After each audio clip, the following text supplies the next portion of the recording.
Waiter bana, naleta bana. Kwani mtu aitishe tu chakula anakaa tu hivi bana? Waiter wa Nairobi mnakuanga na shida gani? Naleta umama. Na hii ni nini?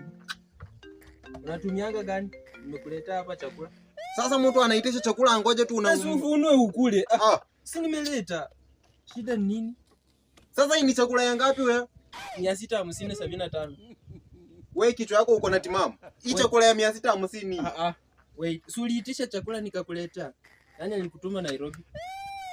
1 2 3. Kwanza hizi ni nusu. Hizi ukiunganisha hivi zinakuwa viazi 4 peke yake na supu, alafu nilipe shilingi 650. Umeonja? Swali je, umeonja? Acha ujinga bana, mimi siwezi nikakula chakula kama hivi. Leta pesa, aleta pesa. Uende ulipe chakula. Leta pesa. Leta pesa bana. Sasa angalia huyu jamaa. Umekagua. Hii chakula vile nilikuwa nimefuta nyunga, acha tu hivyo. Umekagua. Umeona nikionja? Kishakulwa. Leta pesa. Umeona nikionja? Kwanza hebu onja hii chakula. Onja hii chakula tuone kama chumvi imefika hapo. Shika. Onja. Onja. Umefanya hivi. Bana, weisha. Nipe pesa bana. Ama niite baunza. Shika. Onja hii chakula. Ama niite baunza. Ita. Enda umuita. Security. Enda umuita akuje. Security. Enda umuita akuje. Security. Mimi sikuli chakula yenu bana.